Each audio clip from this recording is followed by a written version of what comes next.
Joining me now, Trey Gowdy, former Oversight Committee Chairman and now a Fox News contributor. Trey, good to see you tonight.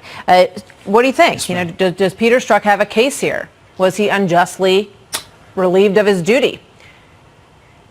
I missed the part of his lawsuit where he also filed a complaint against Bob Mueller. I mean, Mueller fired him. Remember? Comey said he would have fired him had he known about the text. Yeah. I mean, the backdrop, you've already gone through some of the text, but Martha, I mean, he said Clinton, someone who he was investigating at the time, he said Clinton should win $100 million to nothing. He belittled Trump supporters. He promised to stop the presidency. He said he had an insurance policy. If that didn't fail, and the one that I keep bringing up that undercuts, impeaches his comment that he never took official action. Remember when he said he wasn't interested in joining the Russia probe because he didn't think it would result in impeachment. This is a counterintelligence career FBI agent where what Russia did to this country was not enough for him. That's not enough to get him interested. He wanted it to involve impeachment. So if he's going to start suing people that fired him, he needs to start with Mueller. Yeah, I mean, Mueller, as you said, when he saw those text messages, he believed that it was, at the very least, not a good look for his investigation. To have this person associated with it was going to appear to be a conflict of interest. And, it seems, and then when you look at what the DOJ found, they also made some pretty strong assessments in terms of identify the large number of routine work-related communications. The text messages were personal, and they were all done on FBI-issued phones. I mean, it was clear that both Robert Mueller and that the Inspector General found fault with his service at the FBI.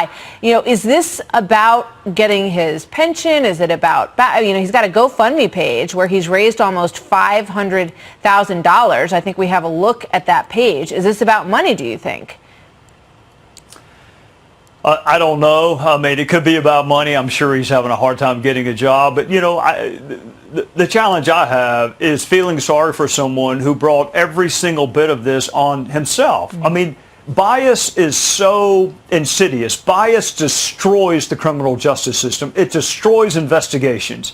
And here you have a case agent who was supposed to be investigating Hillary Clinton while he hoped she won the presidency with a historically large margin of victory, I might add, $100 million to nothing.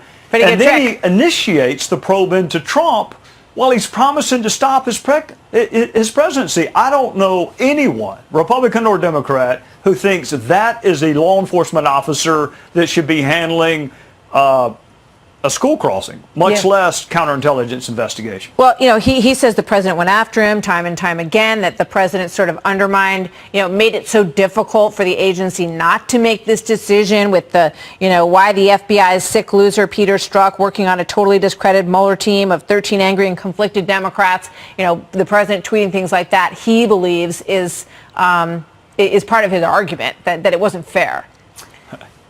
Right, but the head of those allegedly 13 angry Democrats also fired him. I mean, Bob Mueller fired him. Jim Comey, who is no fan of the person you're talking to right now, when we deposed him, he would have gotten rid of Peter Strzok if he'd known about the text. I mean, Peter Strzok need blame no one other than himself for writing what he wrote. He was unfit to investigate either of the presidential candidates.